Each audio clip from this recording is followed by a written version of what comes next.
This is Fulcrum, a Star Wars podcast. Your way of tapping into the Force from a galaxy far, far away. Hello there. Hello, what have we here?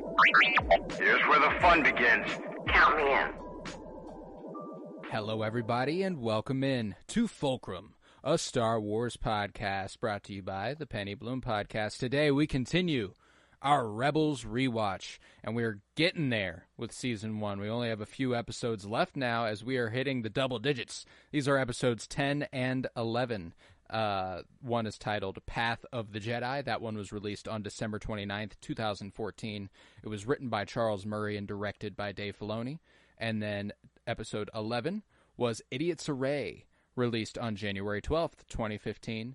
It was written by Kevin Hopps and directed by Stuart Lee. I'm Colton Robertson. I'm joined by Joseph George. What's up, homie? Oh, what up, what up? Always a pleasure to be here.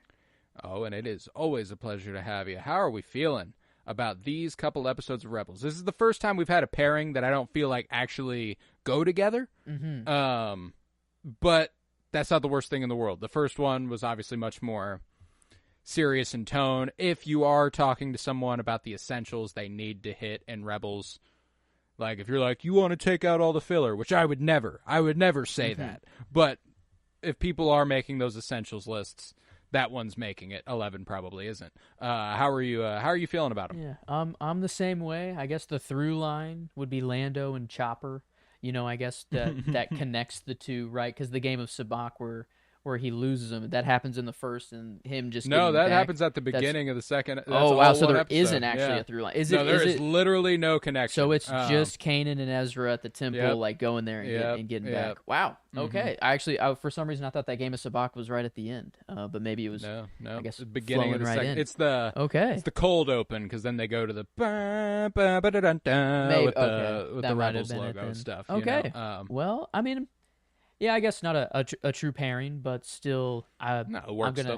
I love just getting as much Rebels as I can. Yeah, no, I'm not cutting any of it out either. Yeah, this not a single miss on season 1 so far, even with the filler, whatever. This is it's Lando. Why would you want you want Why to skip would I want out less Billy D, baby? Yeah, and it's Billy D actually back to return as Lando for the first time since 83.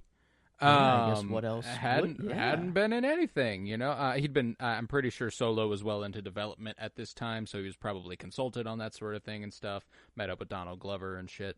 Wow. Yeah, I don't believe he voiced the character in the video games. Maybe he did, but like I don't know. So as far as on screen, this is the first time since '83 that he gets to play Lando, and he only gets to play Lando one more time after this in The Rise of Skywalker. So. There's a cool long history that I feel like Billy D is a much more major part than he timeline literally has been. He's been in 4 fucking things. You know, Empire, Return of the Jedi, Rebels, Rise of Skywalker. Man, and remember whenever he was, I think it just ended up being his memoir or a book of his. Yeah. That was a really good book. And we it was kind of the drop before we knew what it was. It was like we're getting this mysterious new project, and we thought it was called What Have We Here? A memoir. Covers him as Lando Calrissian. It is Billy D. But it was a really, really good memoir also, by the way. It reminded me a lot of the Calrissian Chronicles, you know, like in Solo whenever Donald Glover posts up and does that. But like it's just Stories of a Life, which is what I think the subtitle of it was, What Have We Here? Stories of a Life. And it was, I mean, it's really good. He's a talented gentleman. He's a really talented writer, which I mean, like, every famous person thinks they can write a book, you know? And some of them are humble enough to know that they can't. Some of them get ghostwriters and stuff. And I'm not sure what the process was on here, but it seemed really, really authentic. I listened to the audiobook and he read it. It was his narration. He read it with the smooth, gravelly voice he has. And, you know, it's funny because I had to listen to it at like 1.5 speed in order for it to like get anywhere to like feel like it was normal speed. Like bro speaks so smooth and slow. Yeah, that's that true. It's all like that. Take and 18 I was like, hours to film. yeah, I was like, I fuck with it. I love your voice, but your voice is going to sound the same, but a little faster here in a second.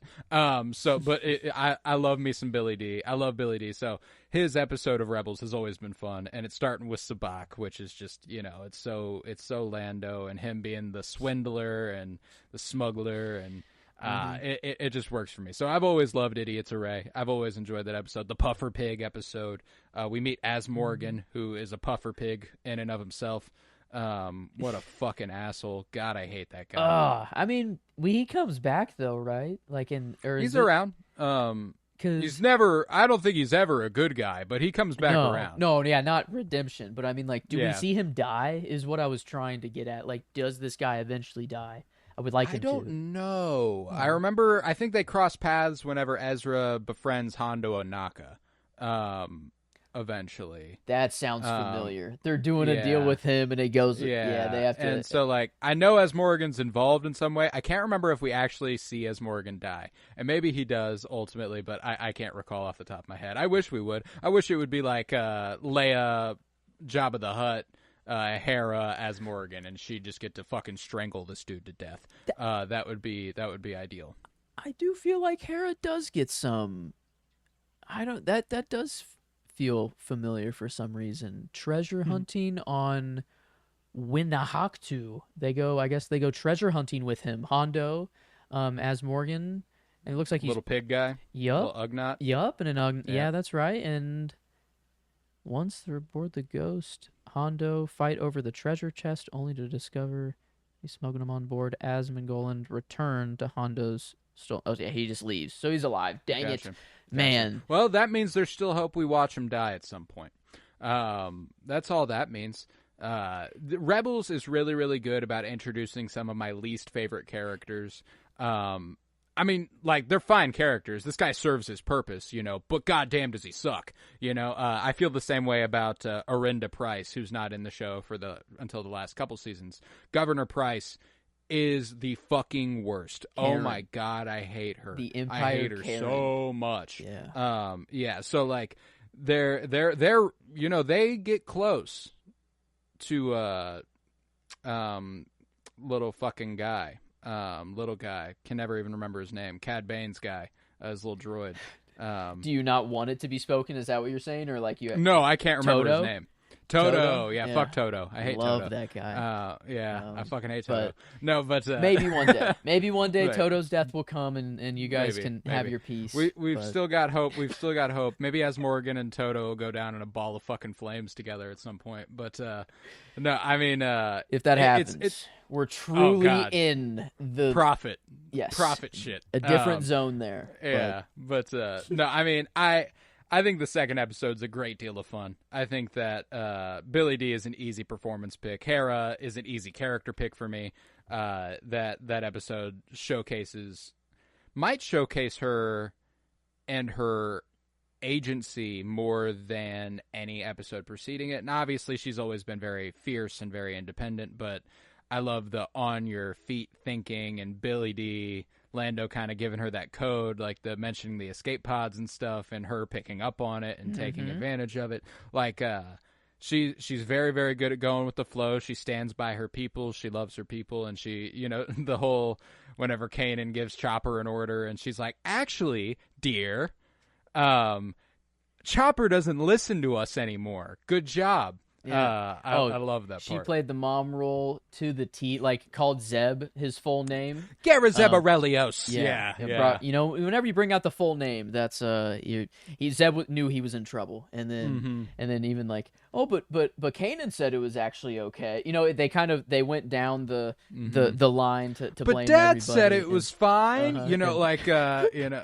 That whole thing. It's too good. And Chopper wasn't yours to bet, like that whole, like, yeah. Chopper's a member of this crew, and I guess they all treat Chopper like one of the people, but it is like the people who treat droids truly like a person, and that's just Hera, like family. Hera's just and at the end, whenever she does actually get some payback with Lando, she doesn't just let him go. go scot-free here.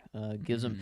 Was that an actual punch in the balls or a? I think so. I think it was. I think it's supposed to approximate that. Yeah. Yeah. And so I didn't know if that's what they were. I think we're getting. They do a lot with Lando being a suave player. You know, they do a lot of, and I love the way all the dudes are jealous of him.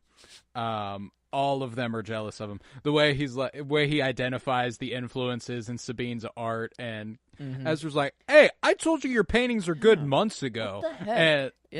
She's like, "Yeah, but you didn't know why they were good," which fair. But it's so funny to see the jealous come out in both Kanan and Ezra, and Zeb just have a general distrust of the guy because he lost to him at cards. Yeah, and Chopper having to actually listen to him because that's just his programming. Well, and being the good droid for Lando, which is very, very funny, and ultimately betraying him. It's like there's a lot of really good character beats. I love Kanan whenever the puffer pig does blow up in the hallway, being like, it'd be really nice if Hera was on this side of the pig right about now. You know what I'm saying? Him having to escape Imperials at Hera's instruction. Like it's a fun one. It's a real fun one. I like it a lot. Yeah, I like it's clear that I guess Billy D is going to get the performance. And I was maybe thinking of giving Lando the character there. But I'm with you that Hera actually, I had Lando in there at first when he just first popped up on screen because I'm like, no way anyone else can be the character for the episode. Lando's here. But then Hera actually was the one to hold it down the whole time. Right. And then at the end, coming back and saying... I feel like to Lando with just laying down the law finally, or no, I guess that's earlier when she says that Kanan doesn't actually have to have her permission or something. It was earlier that happened before they left where she was like, actually, he can make his own decisions. That's whatever. Right, he doesn't right. need my approval. But then I feel like at the end of the episode, she kind of was like, Spectre 1 really came out there, like the leader of the group saying, no, this is, you're going to do exactly what I tell you. This is my crew. You're going to treat them with respect. And if you don't do that, then you're you're out of here. Oh yeah. That's my line. It's whenever she, what you want depends on my crew working together in sync, enough with the divide and conquer bullshit. I know exactly what you're doing. Fuck that. You want what you want. We want what we want. And the only way we're going to get it is if we're good. All right? All right. And she goes, and he's like, is that clear? Crystal, Captain. He does the whole fucking, he's still fucking Lando, man. He's still Lando. And Hera's too good. She sees through it while everyone else is just playing their role. They're playing the jealousy role. And I guess Sabine's just kind of, she swooned up. How could you not be? Lando's a smooth talker. And he's talking about your art. Come on, buying the art, he's got talent, there's and the way that the prior episode, obviously, I almost think it would have been interesting if these episodes were flipped, in their order, because Lando plays up with the take it easy on the kid. He's just a child. He doesn't know it. He doesn't know better.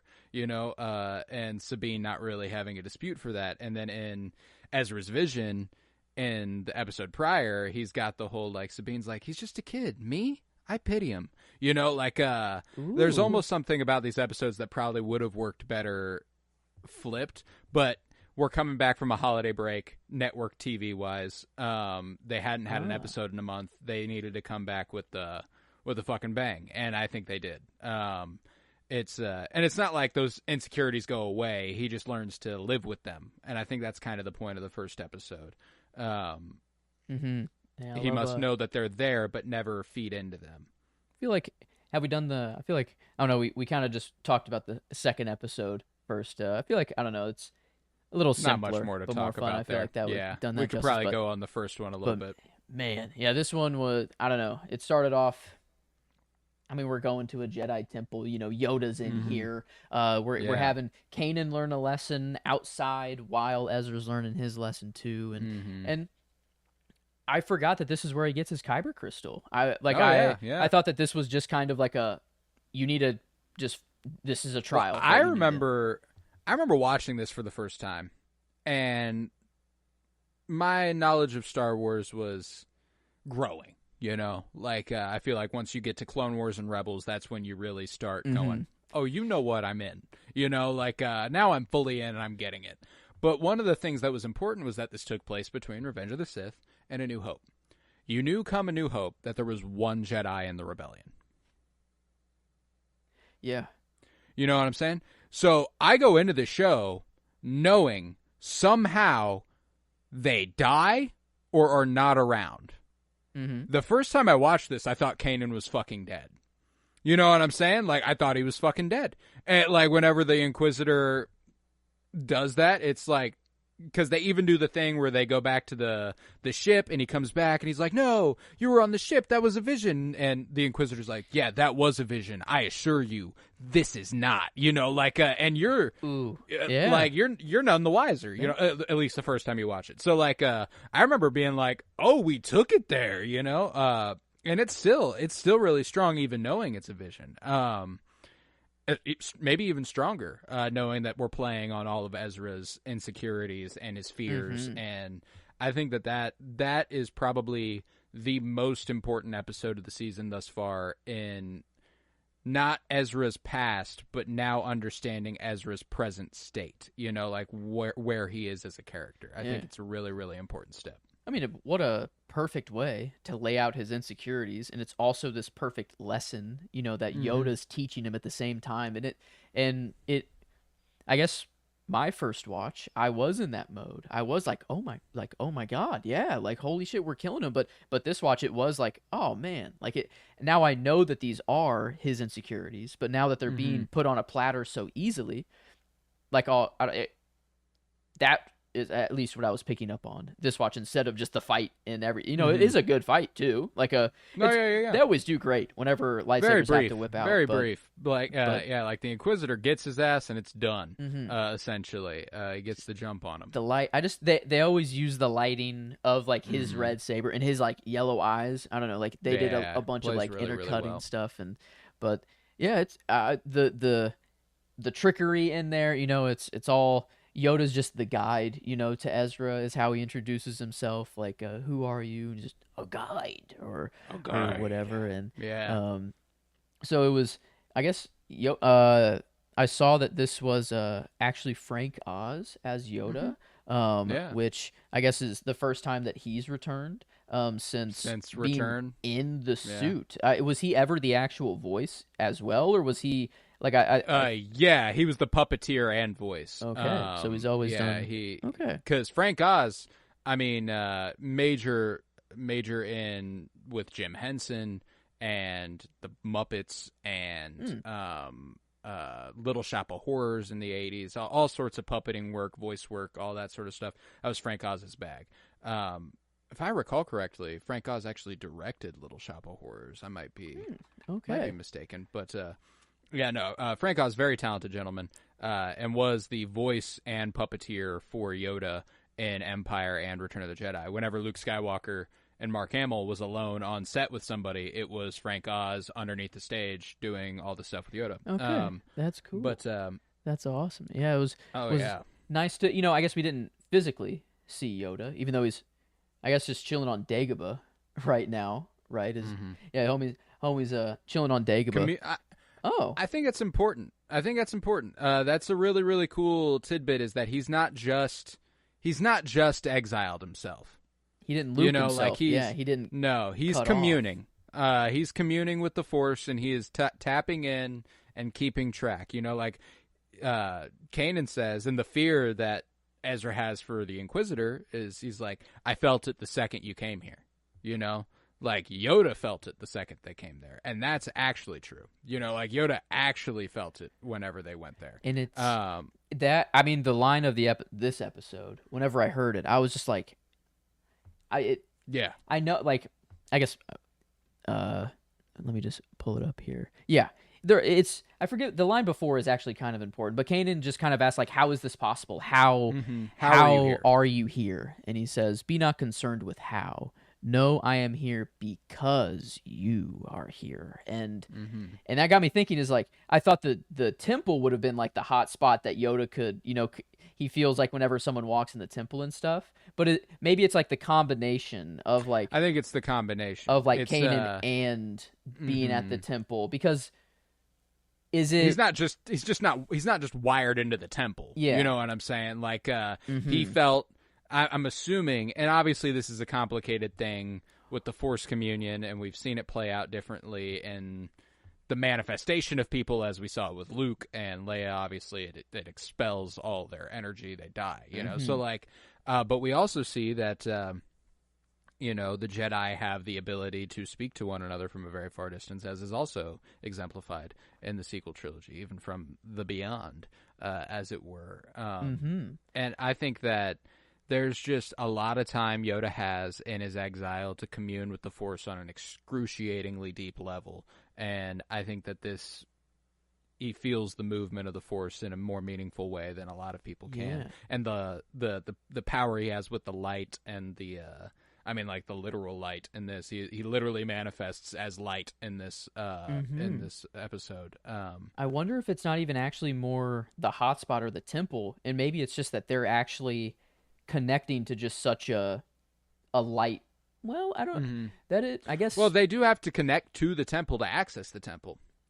There has to be some sort of like if the temple itself, it's a Jedi temple, which means it's strong with the Force in some capacity. You know, either that Force was lying dormant and activated by Kanan and Ezra, or it was always there and it was strengthened by them connecting to it, which probably ripples out in a meaningful way, which is why the concern that the Inquisitor would find it is fair. Yeah. You know, I love the trust Kanan has in Ezra, and I love the way he is striking. We've talked in weeks past about how he's regurgitating lessons. And he does that again this episode. You know, what am I looking for? Nothing and everything. That doesn't help. I know, but it's what my master told me. That's good. That's good stuff, man. I love the way that and Yoda helps him along a lot in this episode. But there is also a level up, I think. After Ezra tapped into the dark last week, he's locked in. Kanan is. He's like, I have been slacking. You know, like, I have not done what I needed to do, and it's time I fucking do it. Because at the beginning of this episode, when he's like, I need to know you're fucking ready, you know? Like, I'm not playing. We're done playing. We've had a good time. I've been taking it easy, but your power is growing, and I'm not keeping up, so I need to try. And I love that energy. I love the way he's coming at him. But there's still that trust he has in him. Whenever he tells him, you know, find the nearest Jedi temple, and he's already got it on autopilot, straight to the Jedi temple that's there. I love that part. That's a wonderful scene in this episode. Yeah, the whole episode was just like, this was. I said last week that I think it was the peak, the best episode that we've gotten. I don't know if it was. Let's see. I'm trying to. Yeah, it would have been last week, 8 and 9. Let's see. I don't know if I picked one specifically, or if I just said that the kind of just the best group of episodes that we've gotten so far. But 10, I think, is my favorite for sure. Like of this season so far, I can say that pretty confidently. And just it. I knew these things about the Force, and we've talked about it before. But now, while watching it and having those thoughts, like of Yoda connect, like I'm thinking just so much more into it, and not that I want to figure out how they communicate exactly, whatever. But it's just it's a whole a whole layer of the show that's there. That is like, well, it's kind of like, and it's funny to relate like a children's animated series to this, but it reminds me, I mean, maybe not such a stretch to relate it to E.T., but the part whenever, you know, he doesn't think his thoughts, he feels his feelings. Like, that's the entire thesis of the Force. You know, that is what the Force is. You know, don't think the thoughts, feel the feelings. You know, like that is what it is, and that feels like it's personified here. And then beyond that, this is the part that, like, the Christopher Nolan talking about Tenet, when he's like, don't try to figure it out, just feel it, you know, just experience it. And I think that that's important, you know, because it's a lot more fun to imagine how Yoda is capable of this than for them to be like, and here's how Yoda is capable of doing this. You know what I'm saying? Like, it is a lot more fun to run with that in our own imaginations and kind of think about how it just kind of boosts Yoda. It kind of makes him seem even more powerful than we'd previously imagined, and I think that's really cool. I guess I mean, this is the first time that it's actually known that Yoda is communicating like while he's at Dagobah. Like, was it? Yeah. I literally don't think there's a single other thing that does this. Yeah. So this is pretty, like, actually a pretty cool, like, big moment to kind of throw. Yeah, lore wise, it's pretty big. Like, yeah, because I mean, Luke.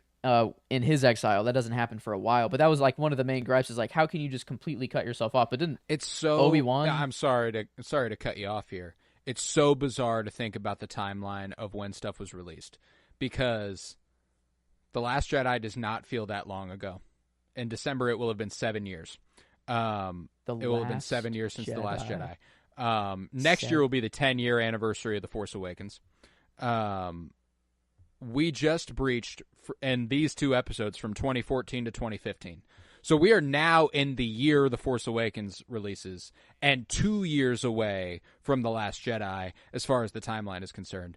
The Force as far as chronological release this year, in this year, Whoa. as of this episode. So like that's something I'm going to try to keep an eye on, because that was something that I noticed with The Mandalorian releasing at the same time as The Rise of Skywalker was coming up. We saw the Force healing with Grogu. Rey does it in the movie. Yeah. It feels like I'm interested to see if there are little things like that kind of emphasize a certain ability. Cortosis is the next. Yes. I feel like that's the next one that's going to go from Acolyte to Mando and Grogu. It's probably they're going to rediscover it in Mando. I don't know. That was the only link that I could find, but I guess I just had to get it out to if I was right. But man, no, that I never even thought of the actual timeline here, like the human part of the timeline, not the in-universe Star Wars, but the human release. That's man. No, and like that stuff is it's surprisingly important, you know, like as far as building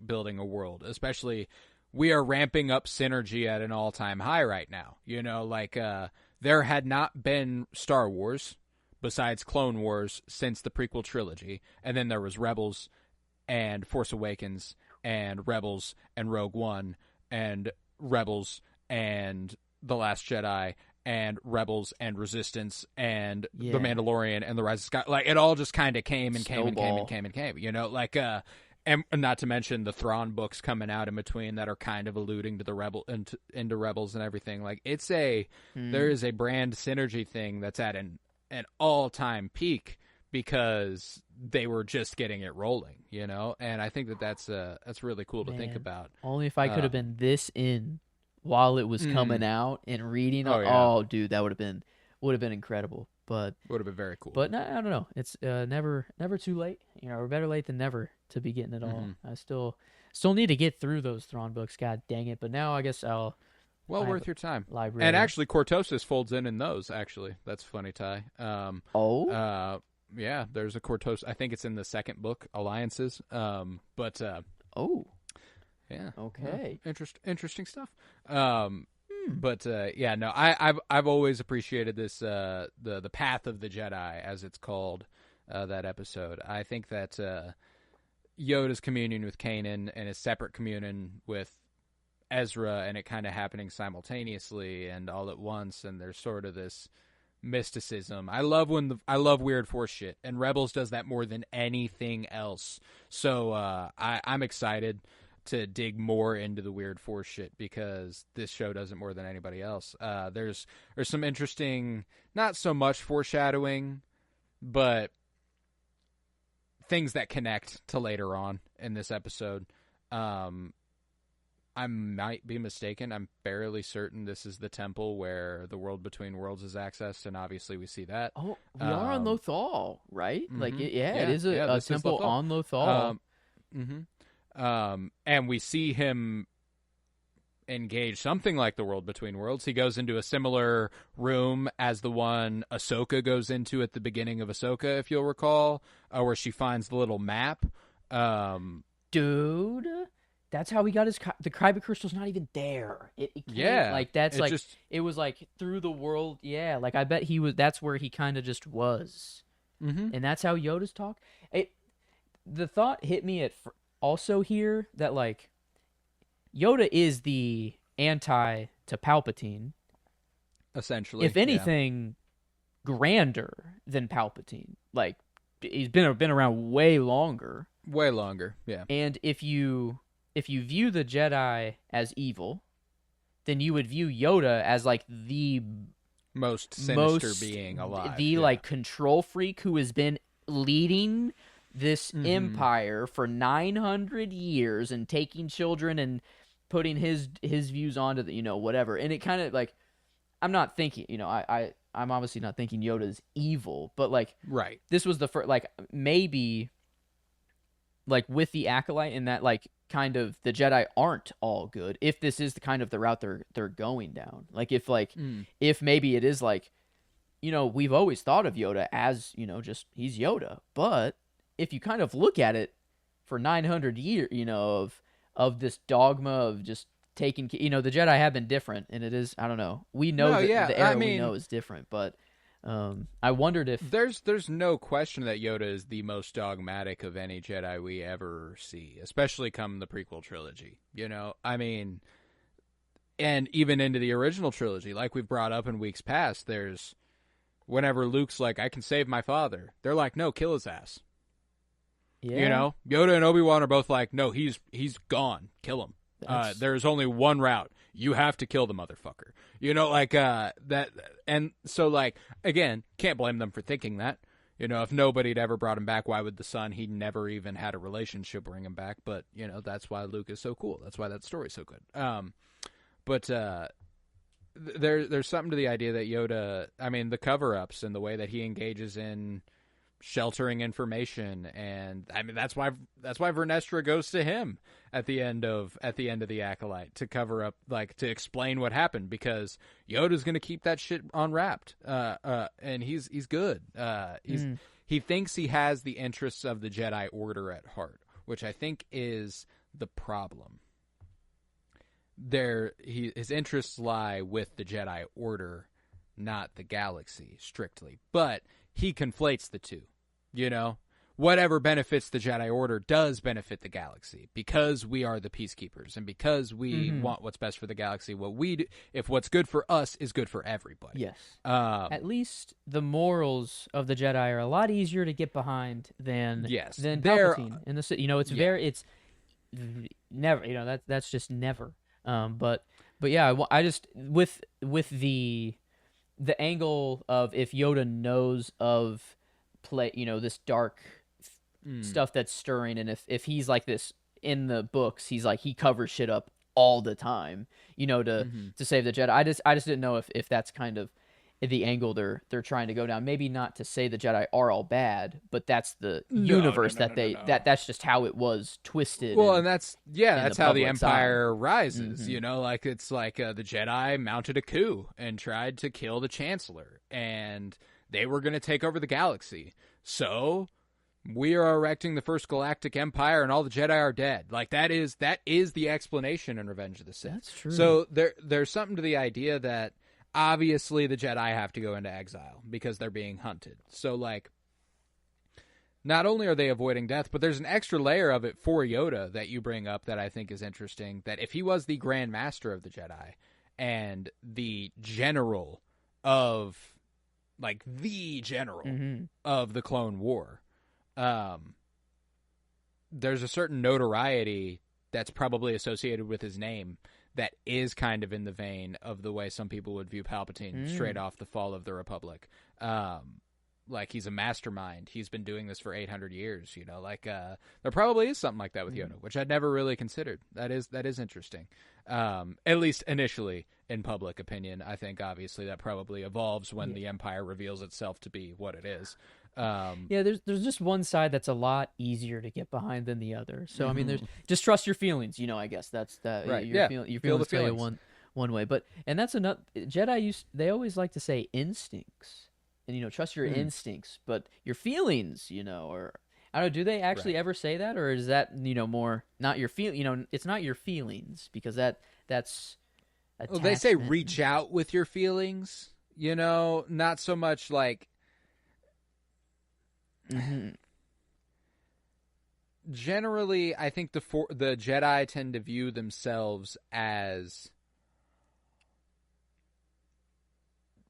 I don't know what the word I'm looking for is. Like, they're just vessels. Yeah, like just a vessels channel, for the a Force. channeler. That was what I was like channel, but I didn't know a vessel is probably where I was going.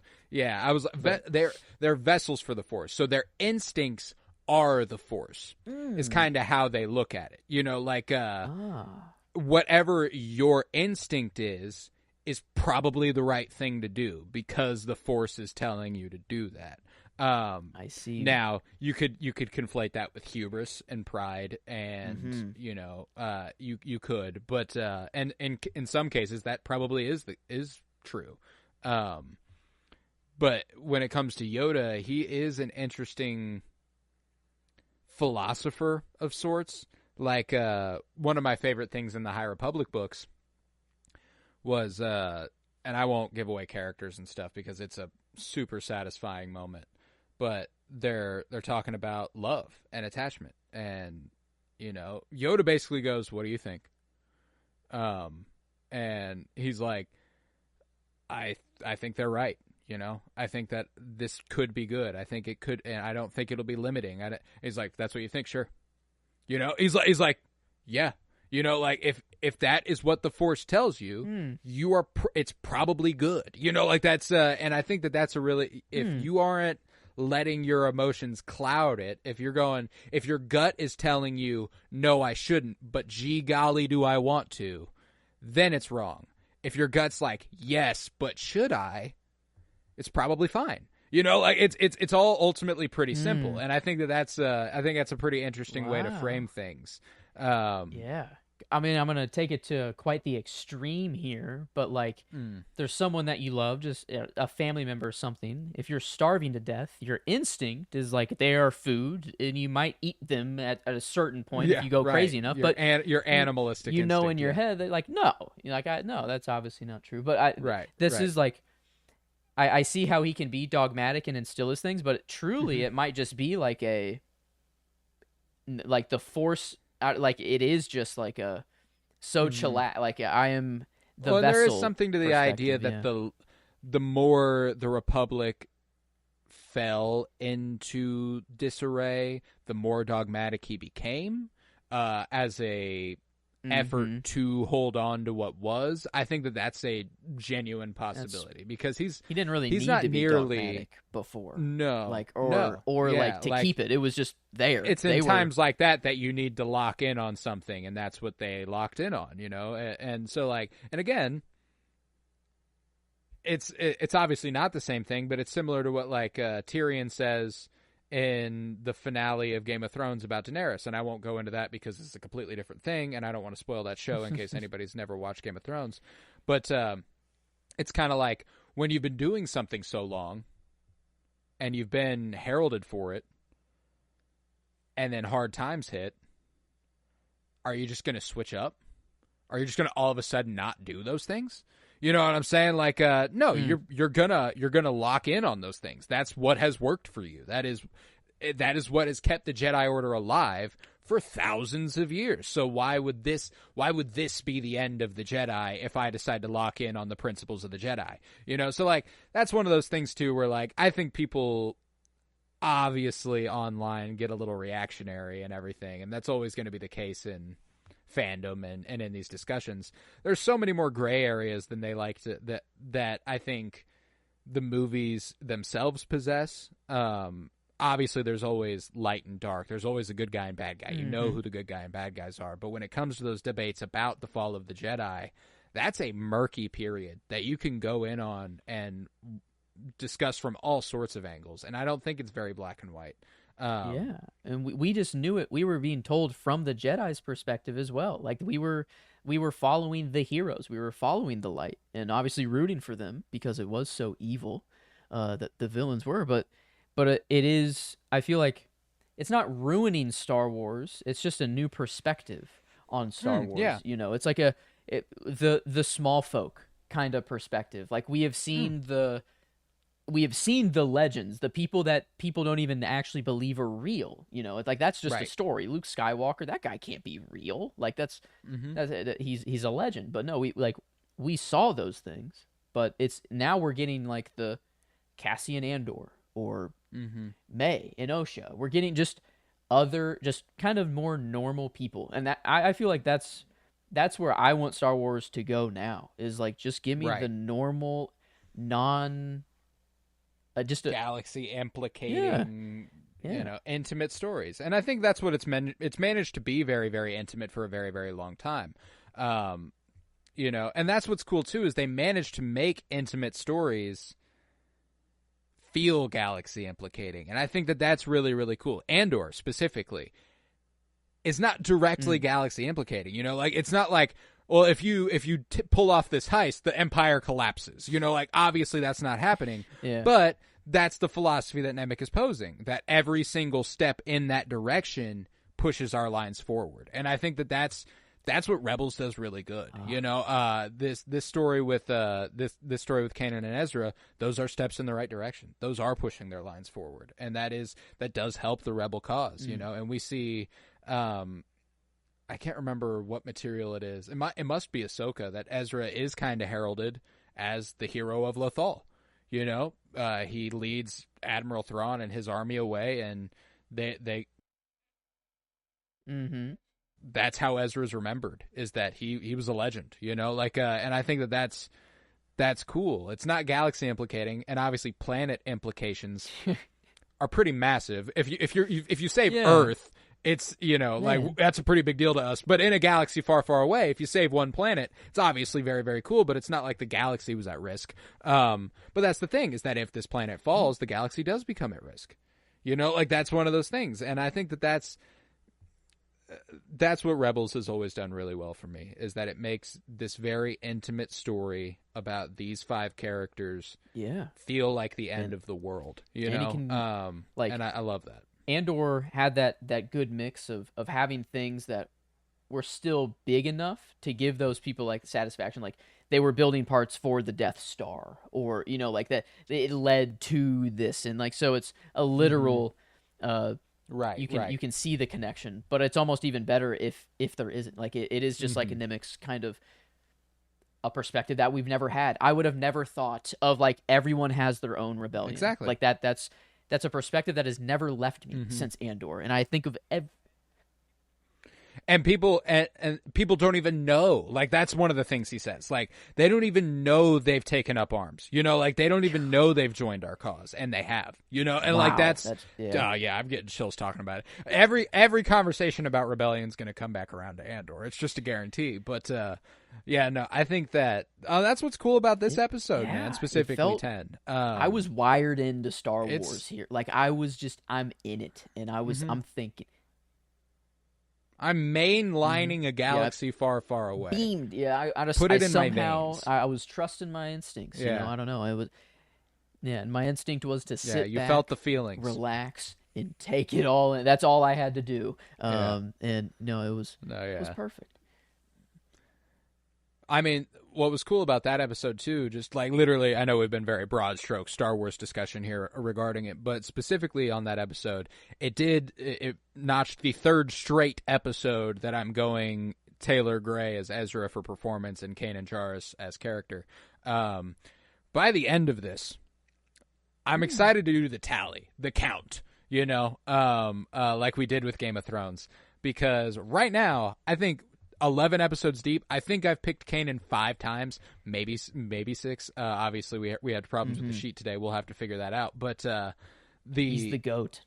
Like, I fucking love this guy. I fucking love this guy. I think it's solidifying on this watch that he might be one of the greatest Jedis we've ever seen, and we have a lot of him, and his story is so cool. A master that's not fully a master, but it just Yeah, and I forgot that was commented on this week with Yoda. You know, like whenever Yoda's like, "Oh, you have a Padawan now. Does that make you a master?" And he's like, "No." You know, he's like, "No, it doesn't." And that's what's fucking scary, man. You know, like, and I love that. I love that. You know, we keyed in a lot on Ezra's insecurities, but Yoda gets to go with Kanan's quite a bit too. You know, and yeah, Kanan is far and away becoming the most interesting character in the show, you know, and I'm excited to read Dawn, A New Dawn. That's the Rebel. Ooh. That's the Kanan book. There's a book about Kanan, that's a prequel to Rebels.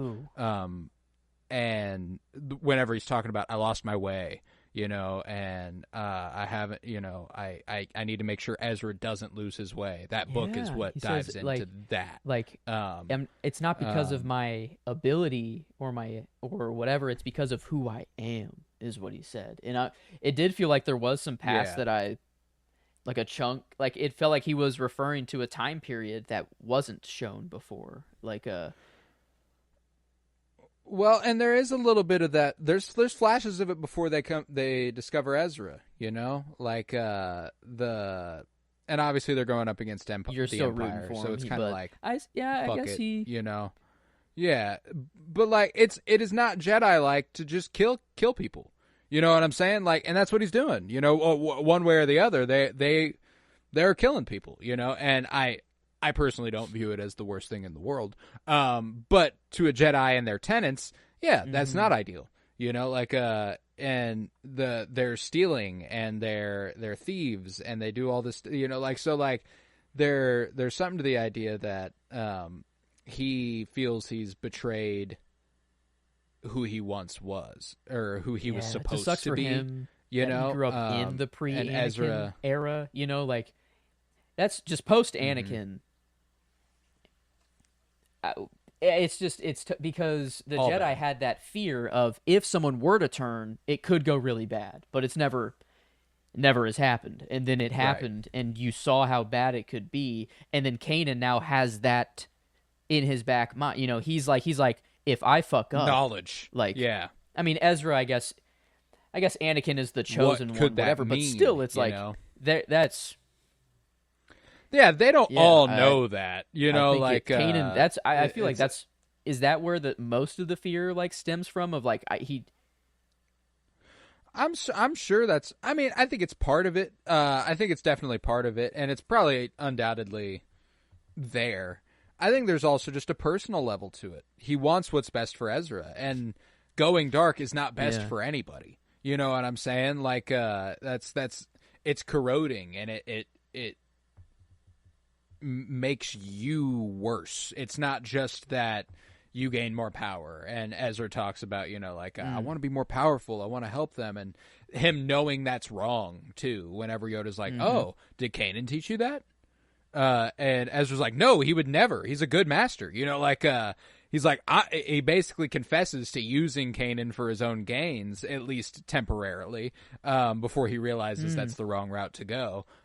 Literally in that conversation, Yoda's like, a Jedi you may yet become, you know, like that whole thing. I really, it's a really, really good episode, really, really illuminating, and amongst the best of the series, frankly, as far as I can recall, and definitely the best of the season so far. I'll be surprised if any of the next 4 top it, frankly. I know the last 2 are heaters, though. I know the last 2 are really good, but I don't think they'll get us to discuss Star Wars like broadly. With Thrones, I had a hard time sometimes thinking of what would come up and what would happen in like the end of a season or something. I'm even more lost like on Rebels.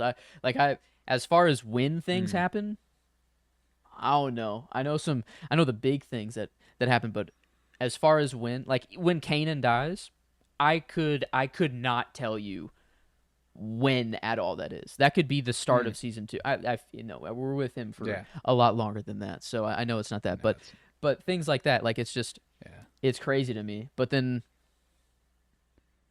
nope. Yeah, you know it's later, but you don't know when later. Yeah, I get. I mean, like the Grand Inquisitor dies at some point. I know exactly how when that is. Like you know, like Oh, it's good. Oh, it's good. It's a good. It's might I? Never mind. I won't go there. But it's really really good. And I'm excited for us to get there. But we've got Vader coming up. We've got Thrawn obviously in a couple seasons. Oh, Rebels. Oh, is yes. packed. Now a lot is flooding back. Now a lot of. Yeah, Maul comes back, and Rex is in it. Obviously, Ahsoka is actually in the show. There's season 1 is a wonderful setup to a wonderful show, and astonishing that this is the worst season. And I would staunchly stand by that. You know what I'm saying? Mind blowing that this is. I the worst don't know season. how I was ever in the camp of Clone Wars being better than Rebels. I think it's just because I was with my boys. I was with the people I knew. Yeah, Come you're with but Anakin, you're with Obi-Wan. Yeah, yeah. I can't blame anybody for feeling that way. I will say I disagree wholeheartedly. Now, anthology format versus serialized format, very different. There's a certain. The mystery of it, we do not know where this is going. Obviously, we have that idea, like I said at the beginning. Okay, well, these Jedi have to get gone at some point. Ahsoka comes back. Well, she's not around during the rebellion. What happens there? Funny enough, we actually still don't know the fucking answer to that, which is super annoying. Why Ahsoka's not around? And we'll get to that. We'll save that conversation for a later day. And obviously it's that they hadn't thought of it yet, but maybe that means she should have fucking died. Neither here nor there. We will get there, and before at the end of December or at the end of November we'll be there. Yeah, man, I don't know. I loved these 2 episodes. It was really really strong, and I think that we are heading in the right direction for Rebels. I'm more excited than I have been. And I was already really excited about the Rebels rewatch, but now I'm fucking wired. I am there, baby. I'm so excited. But with that, should we do the plugs and then some trivia? I have my question, but I forgot the answer of it. So I need Well, while I do the plugs, you get on that. So, if you would, head to Twitter, follow @TheFulcrumPod, keep up with anything we might be doing. We don't do a lot of variants over here. It's pretty simple. We're doing the Rebels rewatch. We'll be doing that for 2 seasons, and when the second season comes to an end, we're taking a break to cover Skeleton Crew. When Skeleton Crew ends, guess what? Back to the Rebels rewatch, baby. So that's basically it. Maybe we'll be doing some more stuff interactively. The more our listenership grows, the more our Twitter following grows. Maybe a little bit more interactive polls and stuff. But the only way that's going to happen is if you go and follow on Twitter. I'm not going to do it if you don't. I'm not going to embarrass myself by putting out a fucking poll and it getting 2 votes. Just doesn't feel good. I've done it before. It's not great. So follow @TheFulcrumPod. Huge help. We're an offshoot of the Penny Bloom podcast, and right now we are on a roll, baby. Dispatch is in full swing officially, and this Friday marks our first Friday episode of the Dispatch, and on that one I'm very excited. I'll be doing obviously we'll have a little bit more relevant news, entertainment, etc., but I will be doing our first football season pick. I won't be doing full week 1, but the Thursday after will be the Baltimore Ravens versus our Kansas City Chiefs. Good luck guessing who I'm going to pick there. And we'll be talking about that at least on Friday, and I know that's just one of the segments we'll be doing, but we're going to try to keep up with the football season this year. I'm going to be doing picks week after week, and that starts this Friday with the Chiefs versus the Ravens. So go ahead and check that out on Dispatch, along with all sorts of entertainment, science, and who knows what else. So we always have a fun little segment. We did On the Spot last week. We do On the Spot weekly on Penny Bloom Dispatch, so you need to be there to check that out. We unfortunately don't have a segment for you today beyond the trivia, but we might get back to that in the next couple weeks. Let's see. Yeah, so follow on Twitter @PennyBloomPod for a more broad view of everything we do. Sentimentalist kicks off in just a couple weeks. We're doing the Dispatch. We'll be covering the Penguin here in a couple weeks as a part of Dispatch. Cinema Surprise concluded last week. We've got season 2 of Cinema Surprise on the horizon eventually, so you need to be looking for that. And no better place to be than at PennyBloomPod on Twitter. So go ahead and check that out. But yeah, leave a 5-star rate and review and download wherever you might be listening. That is a huge help. I appreciate it greatly. All right. Let's go ahead and do some trivia. How are we? Well, what's the deal? What do you got for me? But I'm just looking for the name of this creature. And the creature is in The Last Jedi. It is on Octu, and it is the creature that Luke just gets his blue milk or green, whatever color milk his that milk is. from. The name of that creature. I don't know if it's ever actually spoken. I do not know in the movie. I don't think it is. So it would be a lore thing. I've read it though. That's the thing. Is that I know I've seen the name. You will say the name, and I'll be like, "Yep, that's right." But I'll throw maybe one hint so that I'm comfortable giving. Word hyphen word. Okay. It's 2 words hyphen in the middle. Okay. If it's the same in the books, I don't know. But everywhere in the wiki that's how they do it.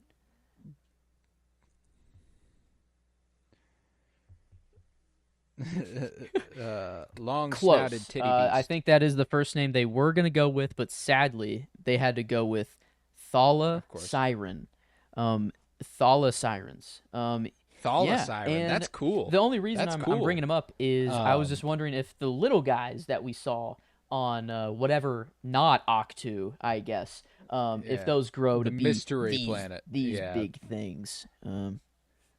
Yeah, I would have been in on that prior to Leslie Headland confirming that's not Octu.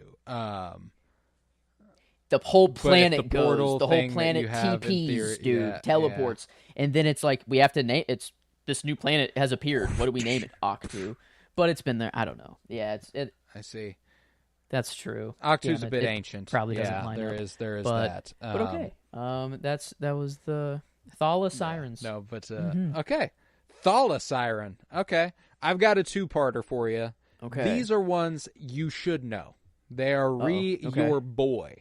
They are Count Dooku related. So, they are half a point each. I'm not doing the same point for both answers here.